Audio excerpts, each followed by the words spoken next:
तर सेकंड इयरमध्ये नेमकं तुम्हाला काय करायचं आहे ते मी ऑलरेडी लिस्ट दिलेली आहे आणि हे सगळं तुमचं 2 वर्षाच्या मध्ये म्हणजे फर्स्ट इयर आणि सेकंड इयरच्या मध्येच तुम्हाला हे आयडेंटिफाय केलं पाहिजे जर तुम्हाला थर्ड इयरमध्ये इंटरव्ह्यू फेस करायचे आहेत. बऱ्याच मुलांचा गैरसमज असतो की 3 वर्ष पूर्ण झाल्यानंतर इंटरव्ह्यू होणार आहे, 3 वर्ष पूर्ण झाल्यानंतर माझं करिअर हे पुढे जाणार आहे. तर मित्रांनो हा गैरसमज आहे. ह्या थर्ड इयरमध्ये 5th सेमेस्टर नंतरच तुम्हाला इंटरव्ह्यूचे चान्स मिळत असतात, इंटर्नशिपची अपॉर्च्युनिटी मिळत असतात. तर तुमचं जे काही रेडी करायचं आहे तुम्हाला ते थर्ड इयरच्या सुरुवातीलाच तुम्हाला रेडी करून टाकायचं आहे. म्हणजे थोडक्यात your third year is not for confusion, it's for mastery.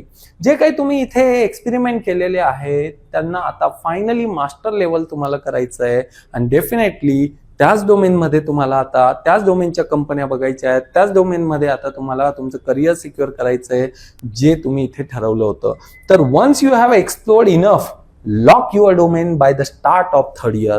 तर थर्ड इयर झाल्यावर नाही तर थर्ड इयरच्या सुरुवातीलाच तुम्हाला तुमचं डोमेन हे लॉक केलं पाहिजे आणि एक्सपेरिमेंटल लेवल जे तुम्ही इथे ट्राय करत होता मित्रांनो ते आता मास्टरी तुम्हाला घ्यायची आहे. आणि थर्ड इयरमध्ये जो तुमचा फायनल अकॅडमिक प्रोजेक्ट असेल तो सुद्धा त्याच्यातच झाला पाहिजे, स्वतः तो डेव्हलप झाला पाहिजे आणि स्वतः तेच मुलं डेव्हलप करतात ज्यांचा डोमेन इथेच फायनल झालेला असतो. काउन्सिलिंगसाठी सरळ ऑफलाईन सेंटरला आपण व्हिजिट करू शकता. Thank you very much guys.